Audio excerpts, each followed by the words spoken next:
public life has been turned upside down and dissected like no one in the history of our country, Marjorie, I think we can say, right? I don't think we can find anybody.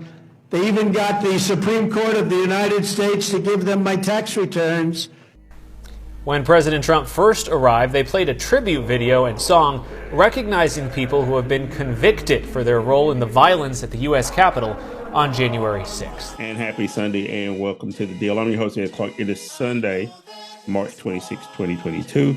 And we're so glad you're here. If you're listening to us on our podcast, you can get it Stitcher, Spotify, Apple Podcasts, Google Podcasts, wherever you get your fine podcasts. Also, if you're looking at us on YouTube or Facebook, we appreciate it. Please share and get other people involved. I know Val's been sad all week. His Duke Blue Devils were bounced from the tournament, but a lot of people have been bounced from the tournament. And we're in a unique position that there's no number one seeds on the men's side that remain to go to the Final Four. But we'll talk about that later towards the end of the show. But first of all, I got to say, hey, Val, thanks for coming back. Welcome back. Yes, sir. Yes, sir. Glad to be here. Well, Val, in the lead up to the show, in the intro, there was some footage of this guy, Donald Trump. And you know the rule here. Every time I play video, I got to talk about him. But there's a lot to talk about with Donald Trump this time. He had a rally in Waco, Texas. And I want to talk about why he chose Waco, for one.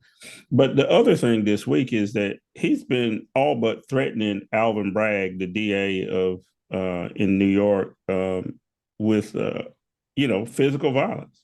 There's a picture with him with a baseball bat. He's called Alvin Bragg an animal, a Soros-backed animal, whatever that means, right?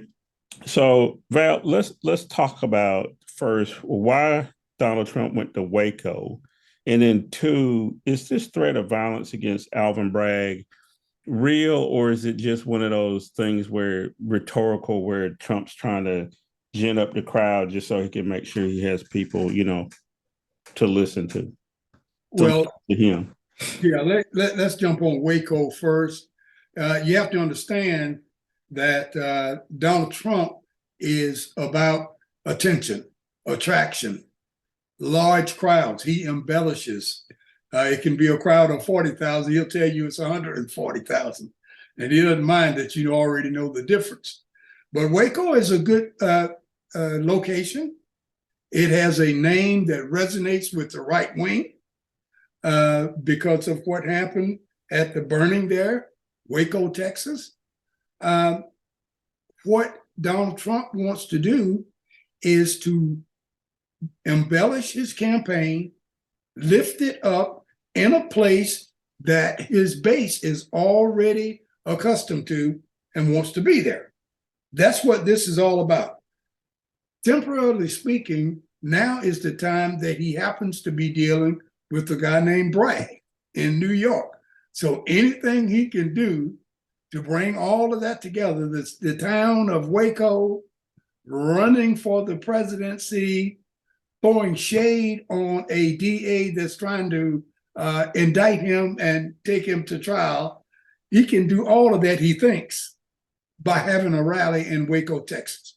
And that's why he chose that venue to do all of this. Is it going to be successful? I doubt it, very seriously. And I want to take my hat off personally, Ed, right here, to Alvin Bragg and his team for not going after all of the antics and reacting to the antics of Donald Trump. I am convinced personally myself that there never was a specific date set aside for indictment or arrest or anything like that. Donald Trump is very savvy. He started that. He controlled the narrative. He gave that to the media, and the media ran with it and said Donald Trump may get indicted or arrested on Tuesday. And then there was this big media countdown. Bragg is standing back saying nothing because he never did any of that in the first place. And it looks as if he backed off of Trump when he didn't have it on Tuesday. Trump is a manipulator par excellence. This guy is the best manipulator that the public has ever seen in our public space. There'll be some other people, but they always work behind the scenes, such as Bernie Madoff, first guy that comes to mind, and other people who want your money. This is the first guy who's been out there publicly asking for your vote, asking for your support, making deals. He is the best manipulator the world has ever known that has gone public. And we got people that don't know how to deal with it, starting with Merrick Garland, going all the way around everything. People trying to protect the office of the presidency and letting Donald Trump get away with the murder. He can say and do anything. He said, I didn't mean it that way. And then he got 10 lawyers to go up and say, no, what he was really saying or what he really meant. And then you got Merrick Garland backing off saying, well, we need a little bit more time to investigate, and on and on and on, Ed. And this guy is getting away with murder. Will it last forever? No. He's got to make a mistake. Somebody has got to have gonads after a while and go ahead and pull the lever, pull the cord, and say, you're indicted. You're going, not unlike the judge that just said recently, people like Meadows and Miller and people like that, yes, you have to testify. You can't hide behind attorney-client privilege, or you can't hide behind executive privilege. Yeah, and that's going to make it so that we're going to find out what's happening. Yeah, I'm glad you brought that up about the executive privilege thing, because they've been hiding behind that in attorney-client privilege for a long time, and haven't had to say anything. So it appears that Donald Trump was going to get away with murder, but he said that. He said, I can shoot somebody in the middle of Fifth Avenue, nothing's going to happen to me. So let's talk some history, because we always do that every episode. One of the things that I've been thinking about is I saw a clip of Richard Nixon on Meet the Press back in 1974, 75. So this is after he's out of office, and they were asking him, did he have any regrets and so on and so forth? And he said, well, I should have dealt with the little things. And he called the break-in at Watergate a little thing. But what I thought about when I saw it is Gerald Ford let him off the hook. And he was going to be indicted because he was listed as an unindicted co-conspirator, and we had all those Watergate hearings. It was clear that he was involved. If you listen to the Nixon tapes, he was a foul-mouthed, nasty, racist person who would do anything to stay in power. And so here's the history question, Val. Is it really true that you can indict a president or a former president, or is it just that we just haven't done it? What's the real deal on that? It's just we haven't done it. What the deal is that the Justice Department under Bill Barr came up with a ruling on their own. It was their policy, their internal policy, that a sitting president cannot be indicted. It's not a statute, it's not a rule, it's not a law, it's not in the Constitution. It just hadn't been done before. So what we want, Ed, and they know this, we want to have a stellar presidency. We want other people outside of the United States of America to look at our governmental system and say, boy, isn't that set up nicely? These guys have the best people in office. They do the right thing. They abide by the law and the rules. The United States of America is a country that we need to emulate. Now, you can't indict and convict and incarcerate one of these guys that's the head of government, because that taints your entire system. They're not perfect individuals anymore. You don't want to be the AG at any level, the DA or the AG or whatever, that indicts the first to indict a president, be he sitting or not sitting. So they don't want to do that. They want to hold their cards close to their vest head and only indict when they are almost absolutely sure that they're going to get a conviction and there will be no appeals. It reminds me of a sales course I took one time. And the guy said, what do you do with these procrastinators, people that you can't move? So you ask them one thing, said, Mrs. Jones, do you drive to work? She says, yes. Well, when you drive to work, do you sit out in your carport and wait till the lights are green all the way to work? He said, no, you can't do that. You go when it's green, you slow down when it's yellow, and you stop when it's red. You start again. And that's what we need to do here. The lights are not going to be green all the way through the appellate court and the Supreme Court. It never will. So Merrick Garland might as well stop that and do his job. I can understand now why Barack Obama wanted him to be on the Supreme Court, because they thought he could get by the conservatives.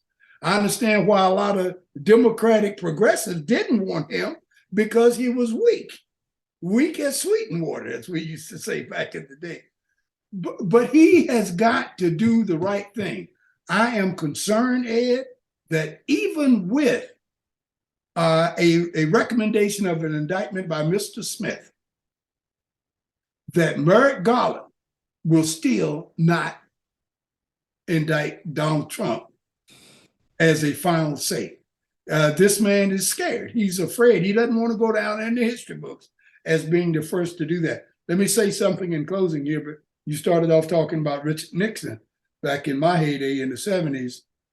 I believe personally, I don't have anything to back this up, that the deal to pardon Richard Nixon by Gerald Ford was one of the conditions of Ford taking on the vice presidency in the first place. That I'm going to get out of here, you're going to become president, I need a pardon. Then you do that. A complete, absolute pardon for anything that I may have thought about doing. And Ford says, yes, I can, sir. And he got the job and he pardoned and he walks into the sunset. But like you said, that's the way we are. We don't want that ugly tinge, faded color kind of thing slapped on the presidency. We want presidents to be great. But there is no law or rule, statute, or anything else that says you cannot indict a president of the United States. And we claim that all men are created equal. We also claim that no man is above the law. As Martin Luther King used to say, do what you put on paper. Yeah, do what you put on paper. So, the other part of this, Val, and the last thing before we end this segment is the Republicans in the House, especially that supposed weaponization committee, and the speaker himself have come out and pretty much started saying the same things. Here's a clip I want you to look at, and then we'll talk about it. Speaker Kevin McCarthy, the most powerful Republican in the House of Representatives, is standing full square behind Donald Trump, even as the former president calls for protests ahead of what he said would be his arrest on Tuesday. Again, the Manhattan DA declined to comment on what Trump said, but that didn't stop Speaker McCarthy from taking to Twitter yesterday to say, in part, quote, "Here we go again, an outrageous abuse of power by a radical DA who lets violent criminals walk as he pursues political vengeance against President Trump."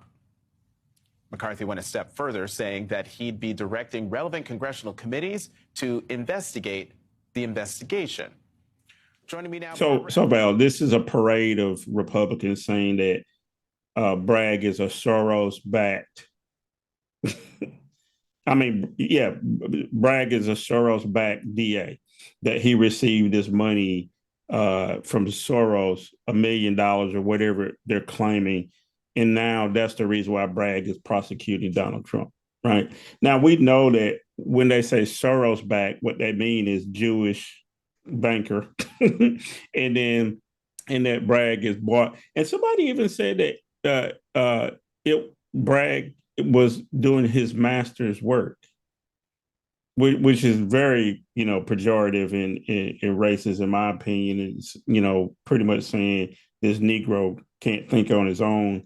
When Cy Vance was the district attorney, he was going to go ahead and proceed with charges on Donald Trump, at least was studying them. They didn't say that about Cyrus Vance when he was DA, right? So here's the last part here, Val. You see these Republican leaders, McCarthy, Jim Jordan, Comer, in that clip, who, were all but saying that Jewish people control Black folks, and then in this case, that's why Donald Trump is being prosecuted. And to wrap this up, what do we even say about the Republican Party? Does the Republican Party exist anymore? Is this just a Trumpist party?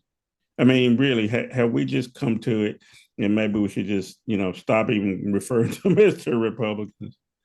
Yeah, I think we need to get a big dose of reality here and admit that the Republican Party, although we didn't like it, we disagree with their policies, their platform most of the time, we meaning African Americans and left-leaning people.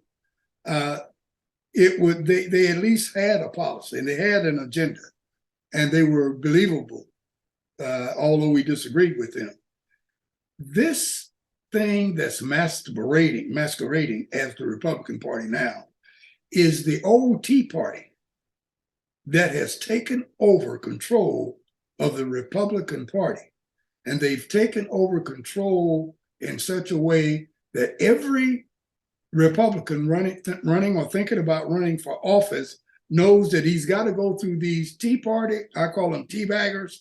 He's got to go through these teabaggers to win the primary, to run for election against Democrats. And if they control that, you better make peace with those guys, or you will never, ever run for election against Democrats.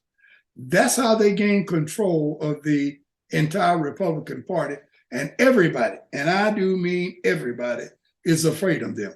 You got people like Ted Cruz, who Donald Trump talked about his wife being ugly, and talked about his daddy having something to do with the assassination of JFK.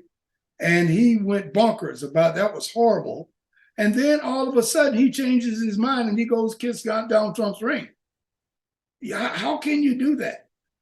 You can do that when people, your attorney or your advisor grabs you aside and says, hey, what are you going to do? Leave the Republican Party? Because you'll never win a Republican primary talking bad about Donald Trump. You can't do it. And if you understand that, you understand why candidates are doing, the guys like Ron DeSantis and people like that, why they do and say what they do, why people like Nikki Haley don't do anything, or Mike Pence doesn't say anything. You understand what's making them behave the way they do. They are afraid of the teabaggers. It's not Donald Trump. When Donald Trump is dead and gone in his grave or incarcerated, never to come out again, you're going to still have the teabaggers there. And you're going to have to learn how to deal with these guys. They are using Trump to get what they want. And they've been very good at it. And we are concentrating on the puppet instead of the puppeteer. Mm-hmm. And you need to get away from that if you're going to solve the problem. It's the teabaggers, guys, who are causing all of the problems that we see in the Republican Party.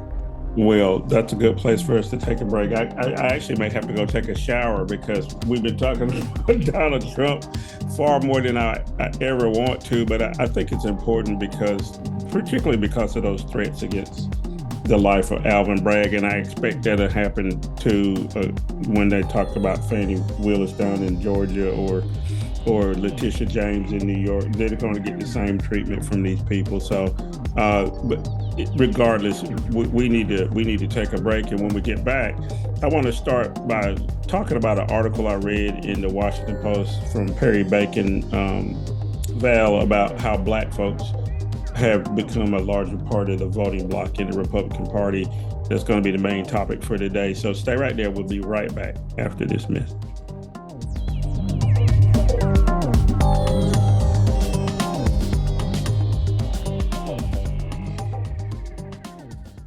I've got 60 seconds to convince you that diabetes is a national epidemic you can't ignore.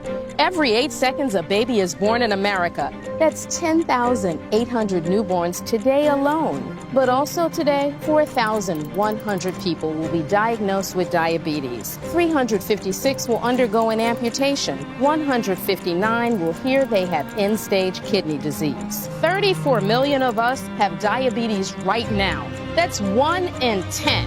30 seconds left. 88 million of us have prediabetes. That's 1 in 3. And once diagnosed, you'll spend twice as much on healthcare costs as your undiagnosed neighbor. And then there's this. New diagnosed cases of type 1 and type 2 diabetes have increased significantly among U.S. youth. That's one in countless trends that we as a country must step up to stop. So here are 3 steps we can take right before someone says, time's up. And welcome back to our second segment of the deal. I'm your host, Ed Clark. That's Val Atkinson. We've been talking about, unfortunately, Donald Trump again, because he's in the news, because he's facing possible indictment. Well, I guess we've been saying that since day one, Val. Since he came down the escalator, he's been facing possible indictment for all his crimes, because he's a criminal. There's no 2 ways around it. And but let's move on. I said that we wanted to talk about the article I read in the Washington Post this week from Perry Bacon. And one of the charts in there, Val, and you can see it on the screen here, is that in 2012, 95% of African Americans, Black folks, colored people, whatever you want to call them, Negroes, we voted 95% for Democrats. That's across the board in the country in every race. By 2020, it was 88%. So you lost 7% of Black folks who only voted for Democrats, and now it's down to 88%. And those people went over to vote for Republicans sometimes, in some people cases, all of the time. And one of the things that emerges is that a lot of people are doing it because they claim, Val, that they're doing it because they're socially conservative. They have a religious bent. They're part of these non-denominational white churches who are run by these mega pastors who were saying that God had chosen Donald Trump. And you even had some Black pastors who were doing it right here in the Raleigh-Durham area where we are, who were supporting Donald Trump and laying hands on him and that kind of stuff. And then you have another group of people who I can't figure out, who I'm wondering if they think economically they're better off with Republicans.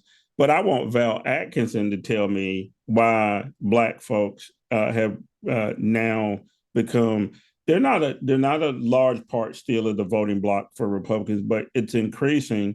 And then, like I said, in 2020, it was down to 88%. What's that all about, Val? Well, I saw that same poll and graph that you are talking from, Ed. And, it has a lot of implications there. First of all, it would be alarming if the same people, if the subject matter that was taken a look at back in 2012, 2008, in that time frame, if you take another look at them in 20, and the numbers drop from 95% to 88%, that would be devastating.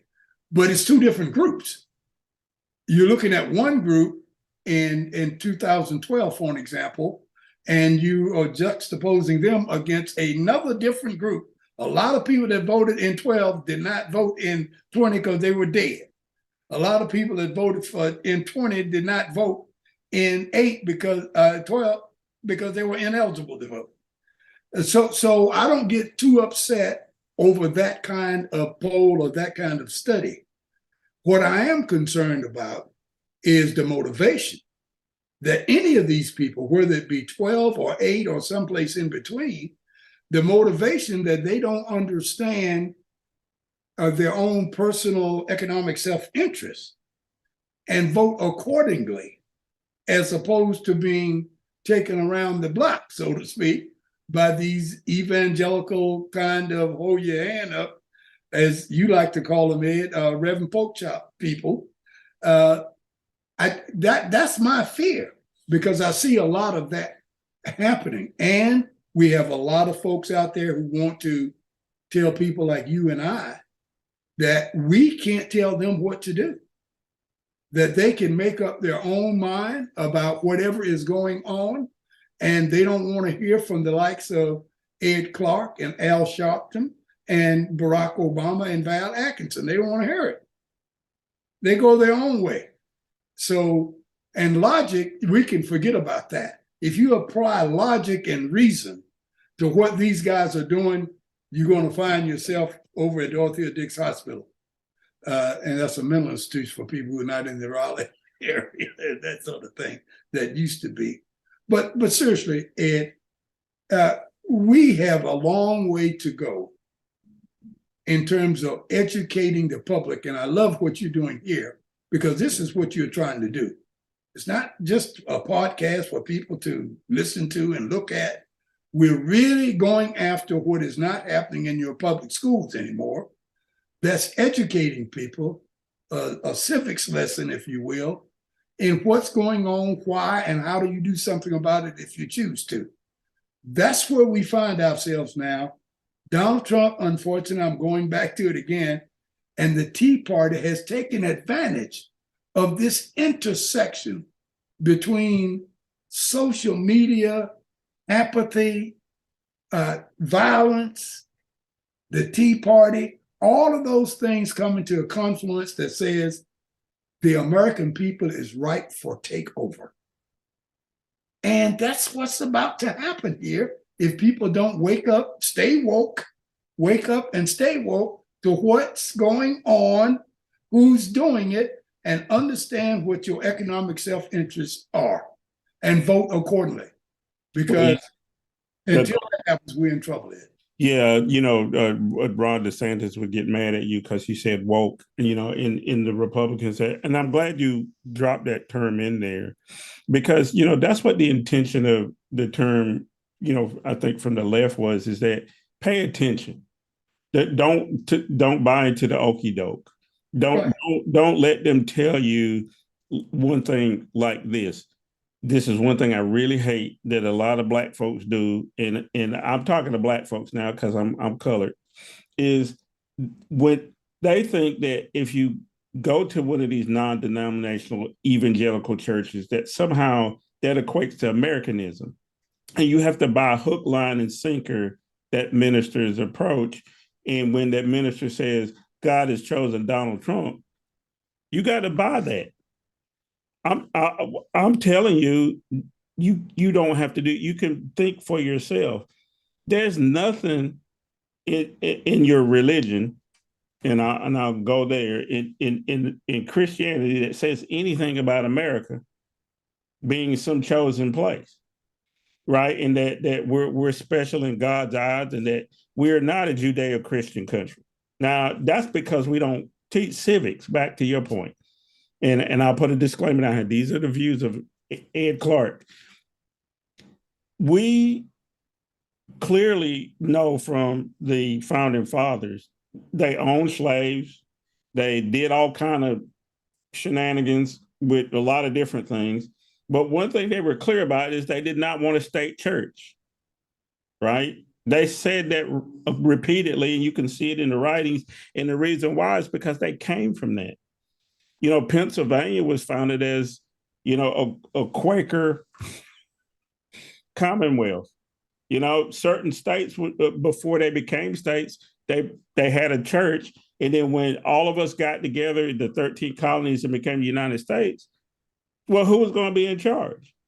Well, they said, well, nobody. No church was going to be in charge. And that is clear.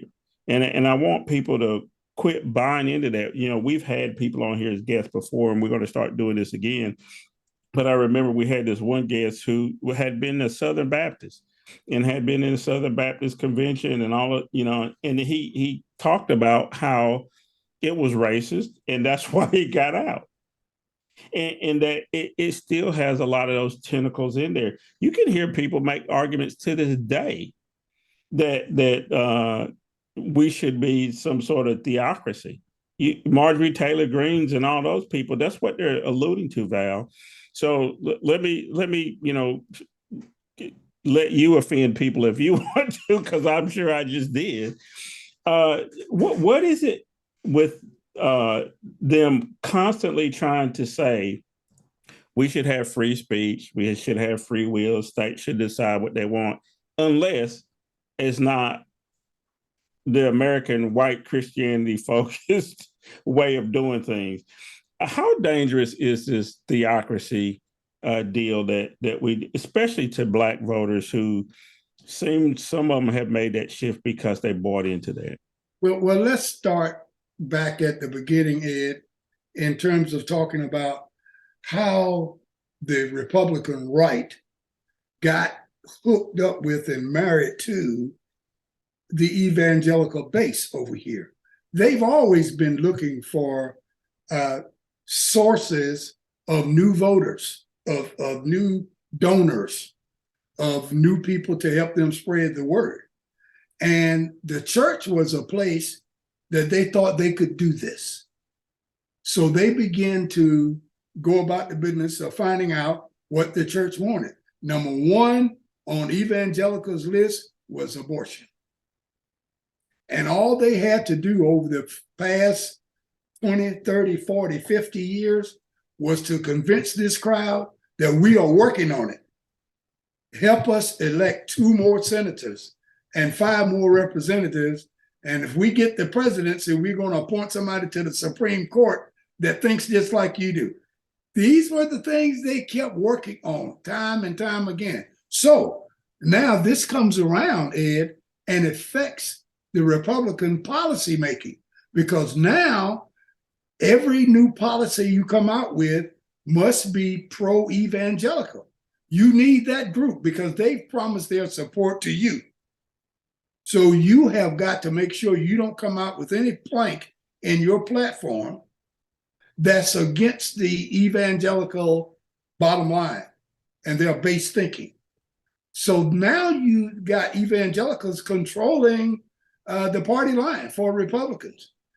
Now make a ditto about that for the NRA. Same thing. All of the gun enthusiasts out there, they're going to be with you if in fact your policy reflects their desires to have guns. Now let's go back to the church. They have feelings about homosexual, gays. You have to be against the trans issues.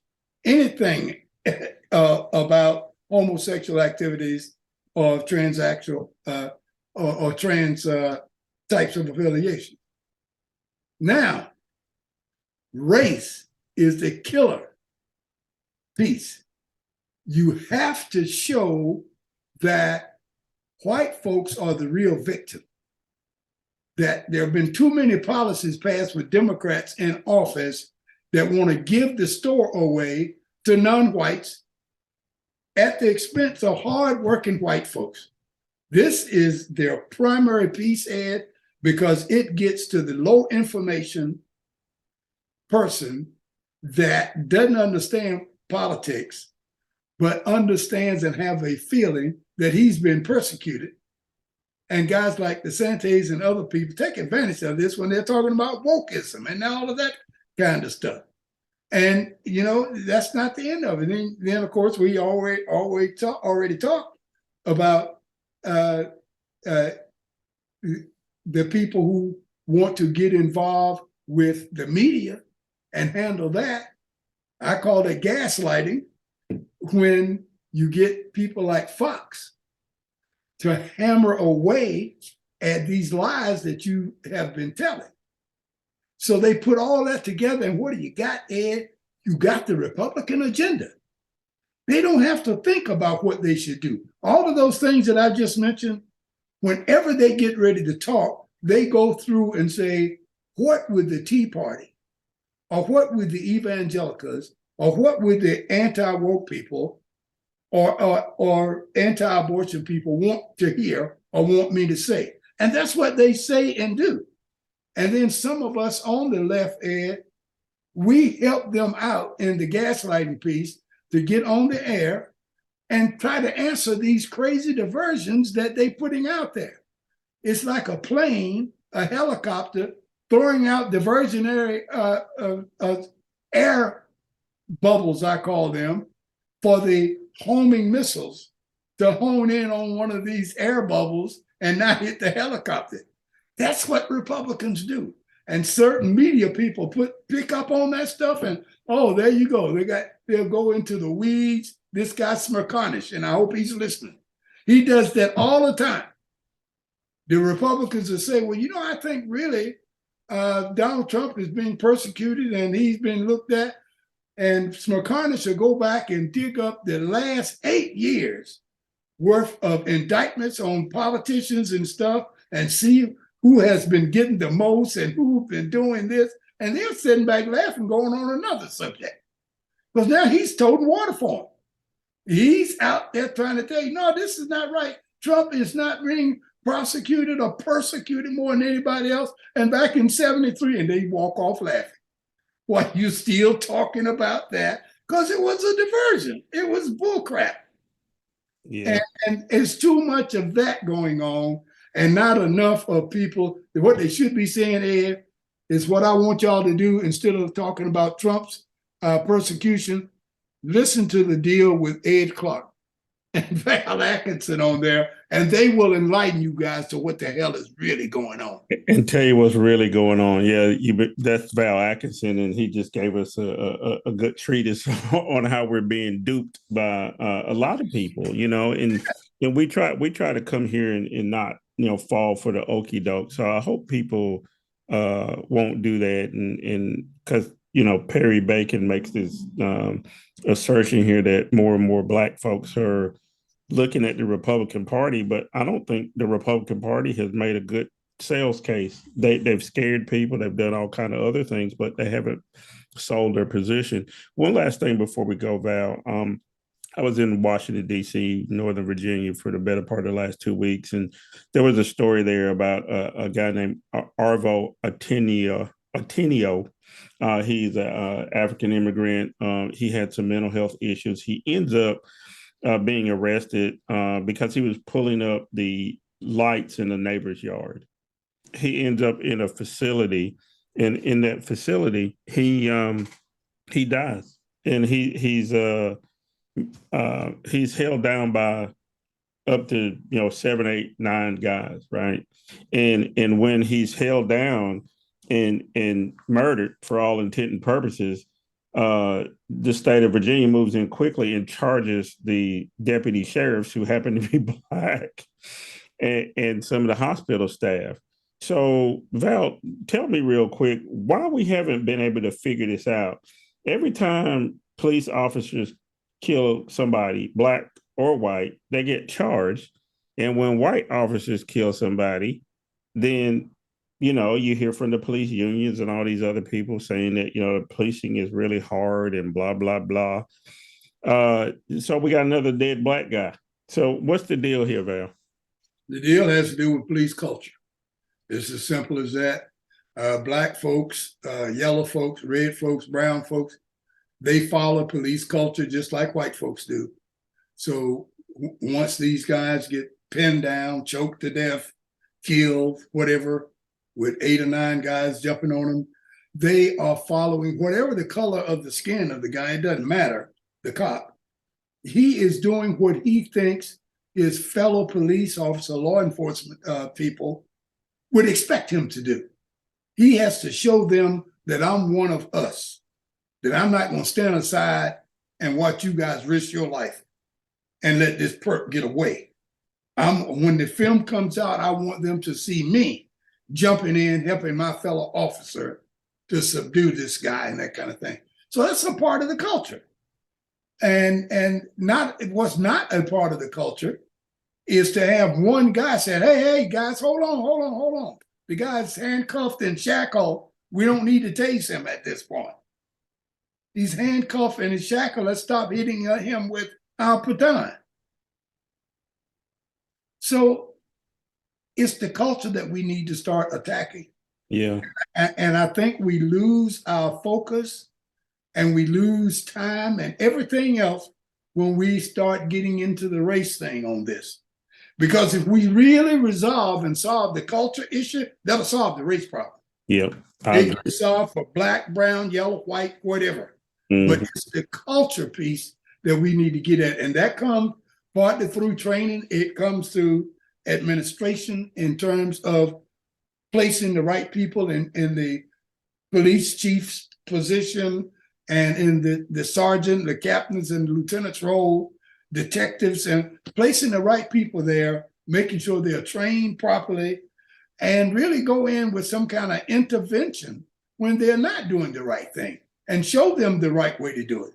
Yeah. Start rewarding people for saying, hey, hold it, you don't need to take. Reward that guy instead of the guy who's tasing the handcuffed, shackled person, okay? So that's how you change the culture. It's culture. It's got to be changed. Yeah, you're most definitely right. You know what, Val? That's a good place to take a break. And when we come back, we got a couple more stories we got to do. I want to talk about the terrible tornadoes in Mississippi at the top when we come back. But I also want to talk about China and Syria and Russia and TikTok, because they're all related. And I'll tell you how they're all related when we come back after this message.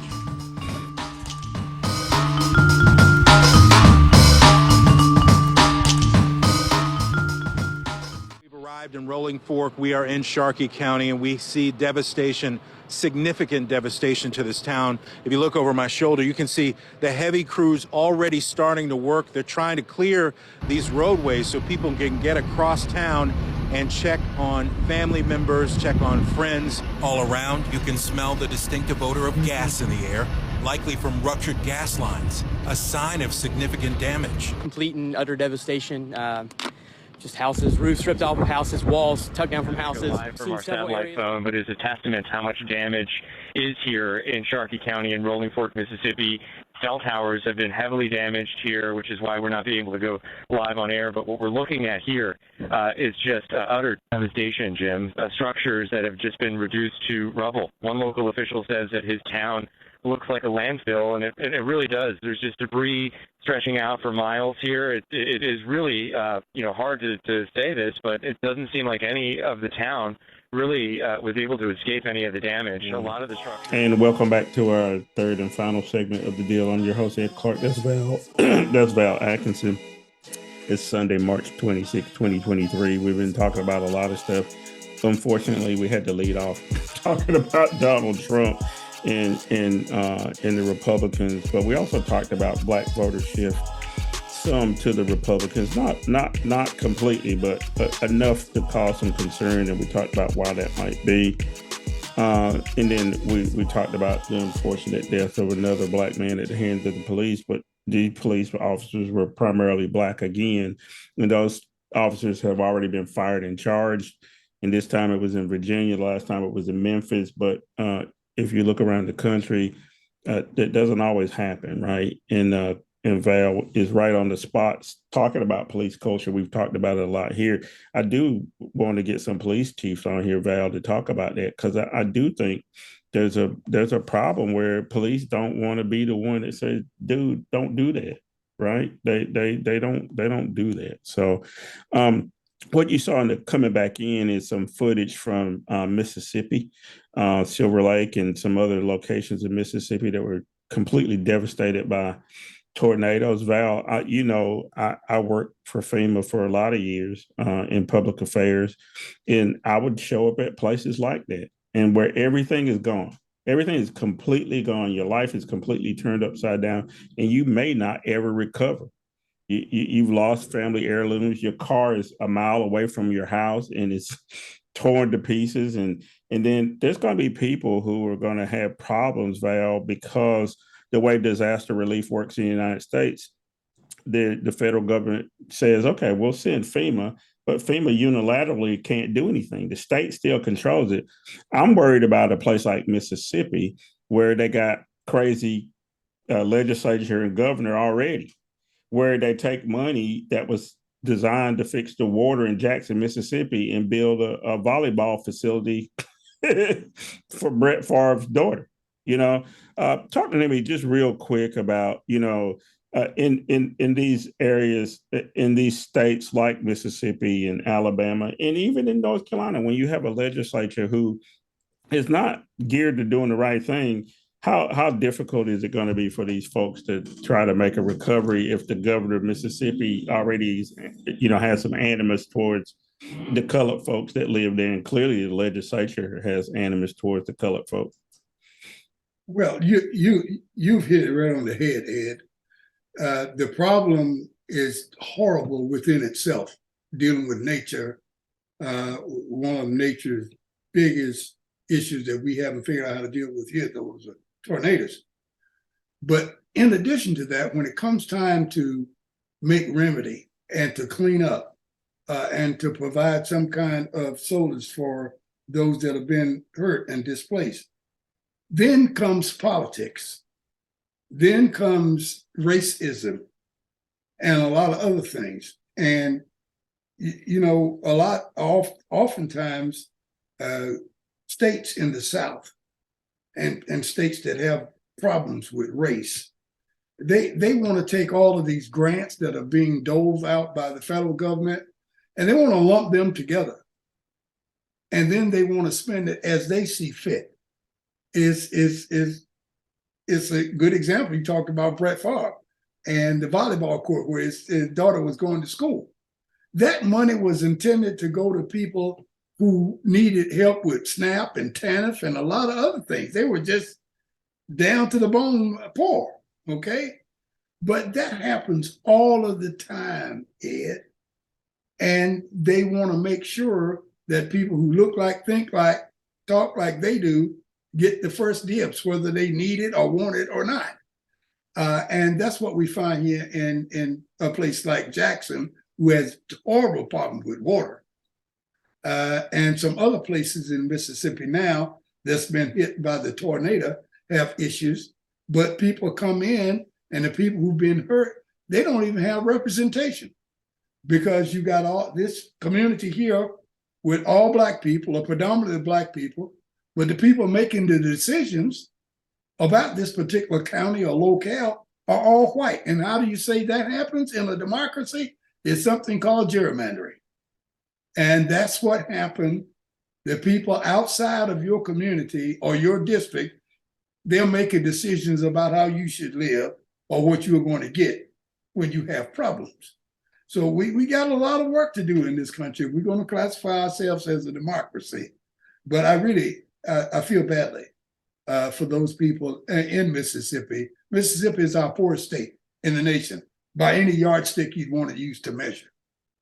By far, they're the poorest state. And also, it's the state with the highest percentage of African Americans of any state. So we get a double whammy there in Mississippi. And I really felt bad when I was watching the news and they said this tornado was coming up through Mississippi, Alabama, Tennessee, Georgia. I said, oh my goodness, this is poor area here, going right through the areas that can't stand to be hit. But we have got to take the decision-making out of the hands of some of these local folks and put it at the federal level where people are going to be more just and look out for the people who've really been harmed. Yeah, more evenly distribute the recovery aid or whatever. But also, to wrap this up, Val, if you have a social organization, the Kappas, for example, Val has on his Kappa shirt today, a lot of them also do disaster relief stuff. They come in and help out communities afterwards. But I encourage that more. I see the Mormons, they always show up. I see the Mennonites, they always show up or whatever. And I remember this one case. I was in Georgia, in the Baker County, one of the poorest counties in Georgia, and one of the blackest counties in Georgia. And no Black organization showed up nationally to help those folks out. And they were completely devastated by tornadoes, and there was loss of life and destruction sort of on the same level. It was an EF3, which is right below what happened in Mississippi. My point is that, a lot of times we sit around and can criticize, but we also need to do. Right. So if your organization's out there or you individually want to give some money, There will be some links out there on the website or whatever, or places where you can go and do some stuff, because I still believe in doing disaster relief, even though I don't work there anymore. Hey, before we run out of time, let's shift gears. We're going to go overseas, Val. We're going to go to Syria. Here's a clip about some stuff going on over there. So, Val, a U.S. contractor gets killed, and when they say contractor, I'm not sure what kind, but I think I know, right?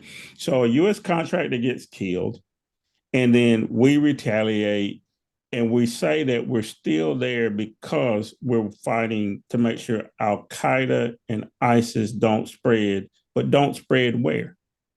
Is what never clear to me. There's also been all this talk about the 20th anniversary of invasion of Iraq. And I presume people are just tired of Americans being around, right? And they want them gone. Tell me real quick, what the hell's going on? Why do we still have people there 20 years on? And if these people are Iranian-backed, and they're coming from Syria, all those places kind of come together at one point. What chance do we have of winning anything with 900 Americans sitting in the middle of this conflict? What the hell is this all about, Val? It's about being the new Rome. We are the new Roman Empire. We don't like to talk about it. We talk about it in terms of being the only sole nuclear power, super nuclear power, the only this, the only that. Just say it. We rule the world. We rule the world. When we speak, we want people to listen. We have our fingers, our tentacles in every part of the planet. And we refuse to allow anybody to have anything close to our part of the planet. Nobody can come into Western Hemisphere without our approval. When I say the Western Hemisphere, I'm talking from Anchorage to Argentina. That's Anchorage, Alaska, all the way through Canada, all the way through the 48 contiguous United States, all the way through Middle America, all the way through South America, a whole Canada, down to the tip in Argentina. That's called the Western Hemisphere. No people that don't get approval from the United States of America is allowed. But now, where are we? There ain't a spot on this globe, Africa, Asia, Australia, Antarctica, wherever the Middle East, the Near East, the Far East, Europe, we are there in large, large numbers. You know, there are two books I'm recommending now. Steve Kinzer, he has a book called Overthrow. William Blum has a book called Rogue State. Read those books. Don't listen to me, please. Read one or both of those books, and then we'll come back and talk about the United States of America and where we are and what we do, and juxtapose us against the Roman Empire. I mean, we've done so much work since 1945, since the end of World War II, to get to where we are. And now we're afraid to claim it? You should claim it. If this is what you want to do, if this is what you wanted to do, to be the world leader, to dominate the planet, you've done it. So be proud of it, celebrate it, you know? Yeah. But don't lie about it. And don't try to make up excuses that you're there to fight ISIS or something like that. We are there because we control the planet and we want to have the status quo to continue. We don't want anybody doing anything to shake our control of the planet. And we've told ourselves, and anybody that will listen to us, that you may think we are domineering, but it's best that we be domineering as opposed to Xi Jinping, Vladimir Putin, or Kim Jong-un. How'd you like to be run by one of those guys? So that's what we tell everybody.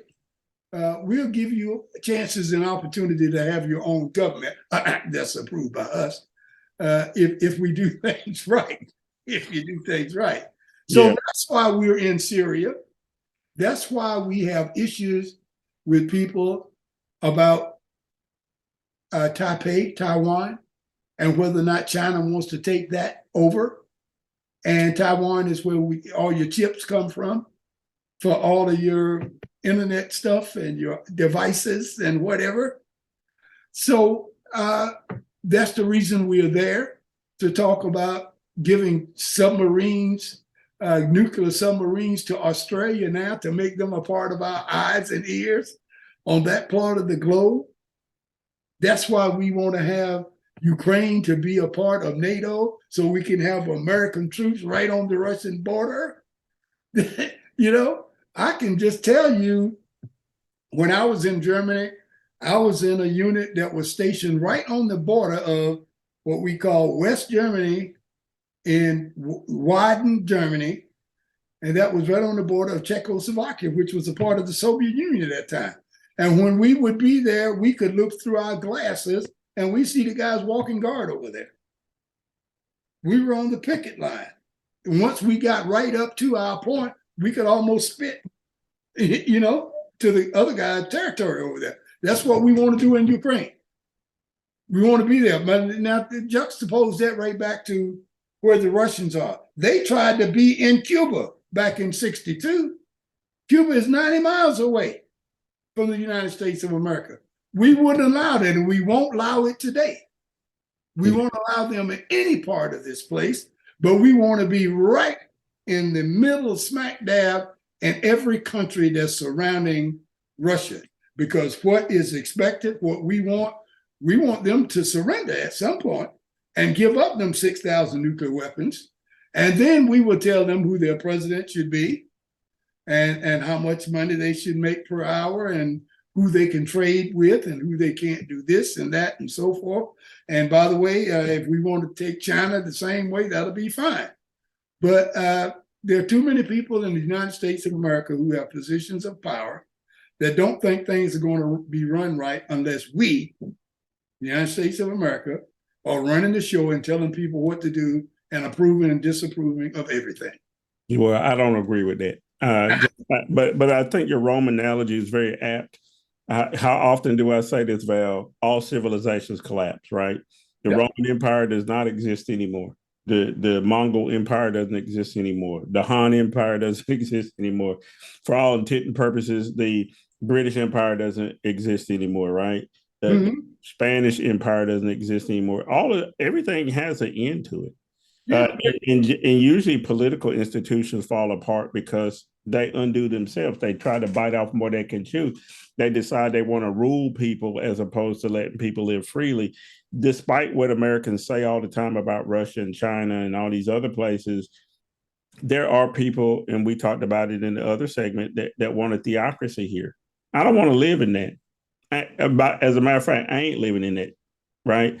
So the last part, Val, here is there was a whole bunch of talk this week about banning TikTok and all this other stuff, but it's related to China. Let's look at this clip of the committee hearing with the TikTok. Congressman, I'm reiterating the commitment internally in all my priorities, which is public to my employees. Safety has always been a priority. This company is a picture-perfect example of why this committee and Congress needs to take action immediately to amend Section 230.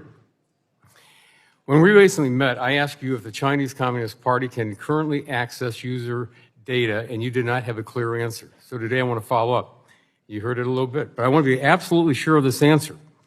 Are employees of ByteDance subject to Chinese law, including the 2017 National Intelligence Law, which requires any organization or citizen to support, assist, and cooperate with state intelligence work in accordance with the law? Like many companies, including many American companies, we rely on a global workforce, including engineers in China. Okay, but so no, yes, no. So in the past, yes. The past, yes, but we are building Project Texas, and we're committing the firewall of all protected data. I want the foreign access. Taking that as a yes. Val, I'm not on TikTok. I don't get it. I guess maybe I'm just old and senior citizen. The little short videos, I see some of them, they're cute. Some of them are cute, but a lot of them are just people shaking their butt. There's actually people who've made money on TikTok and YouTube and all this stuff. We're on YouTube. True. I mean, we ask people to go to YouTube and Facebook to watch us, but I'm not shaking my butt. The thing that I do know about all these companies, Val, is that they take our data. And the thing that they keep saying about China is that the Chinese may steal American data. Let me say this and hope it comes across right. Who the hell cares? I mean, we give away our data all the damn time by signing up for these things. And what useful data is there of a 17-year-old girl in Des Moines dancing, right? Well, you could say, you can figure out how much money the parents make and all that other stuff. But marketers do that all the time, Val. That when you sign up for any of these things, all they're trying to do is figure out how they're going to sell stuff to you, right? That's what TV and radio and all that stuff is anyway, selling. How do you think radio got started? Every show was brought to you by the Pillsbury Baking Company or the Lux Soap Company or whatever. You know what I'm saying? So real fast question here. Do we really have anything to fear about China any more than we have to fear from the marketers on YouTube or TikTok? Yeah, we do. And I know that's surprising, but you see, what runs the American religion is capitalism and rich folks. Then there you got, if you still have theocratic organizations or companies or countries. Then there is the communist country of China. They don't want anything that normally is run by business principles of supply and demand and other kind of trickeries and that kind of thing. They don't want that kind of system to be upended by the communist side. That means the government can come in and say, TikTok, I want all of your stuff and I want it sent through this thing, and you give it over there like McCarthy is doing with the 1/6 tapes and stuff like that. The United States doesn't want that to happen.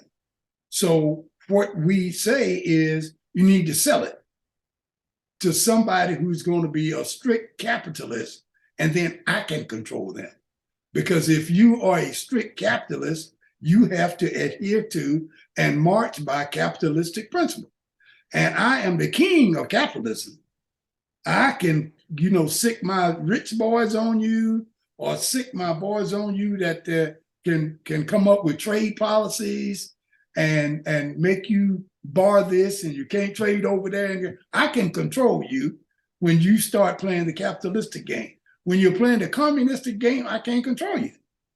It's a whole new set of rules. That's what this is really about. The bottom line, Ed, is who is going to really be able to control what's going on out there online when you start talking about TikTok. The United States doesn't want China to walk in one day and say, I'm taking all of this, give me all of that information, all of the powers that be. We want to be able to say, it's fair and it's free, let the market decide. And it's a free market, so it ain't nothing free about this market. We get into the feds and all this other stuff later, and Madoff and all of these people. We can talk about that. But this is far less a free market thing in terms of capitalism than people purport it to be. Far less. It's not. And that's what the fight is about. That is what the fight is about in the real sense. So we don't even have time to talk about Utah banning social media for teens unless they have a permission from their parents. I don't know how the hell that's going to work. Maybe we can talk about that next week. And I do want to follow up on some other things related to internet and access and those kind of things, because the reality is, Val, is that 150 million people are subscribed to TikTok in America. 150 million people didn't vote last time, even for the presidential election. Think about that. Or just barely 150 million people voted. Let me restate that, because I think Biden got 80 million and Trump got 75 million. Yeah. Yeah, so that's right at 150 million or so. But I'm just saying, a lot of people in America subscribe to these services. So banning it, I don't know what you get from that, because all you're going to get is probably an American-run version, like you said, that's capitalistic completely. And then they're going to sell your information to somebody. Right, it's still going to get sold. It's going to get sold. Anyway, I think that's a good place to end for today. But before we go, like we always do, you got to tell me anything I need to know, anything we're working on that you think we need to know about. Well, the thing I'm interested in and hooked on right now, Ed, is March Madness, like everybody else. So we're tuned. I think this is a wonderful, wonderful ending here, that all of the 1 seeds are out, and somebody is going to put on that slipper. Somebody is going to be Cinderella here. I got that feeling that nobody expected to win. So I'm excited about that. I love pulling for the underdog. Yeah, I do too. That Florida Atlantic team is pretty dynamite. I thought Kansas State athletically, they've proven to be very, nimble, and they can move around the court. They can pass the ball. They can shoot from anywhere. But Florida Atlantic shut them down. Their 7-footers, a tremendous shot blocker. So whoever faces Florida Atlantic is going to have some trouble. I got my money on Miami, and just because sentimental reasons, I'd like to see somebody from the ACC win. I'm not sure that's the case, though, but we'll see. Texas looks good, too. So anyway, so folks, watch some basketball, and we'll be back next week, and we'll see if my predictions right that Miami's going to be in the final. And you go out and do something good for somebody today. And that's all we ever ask you to do. And come back to us next week for another edition of The Deal. All right, bye.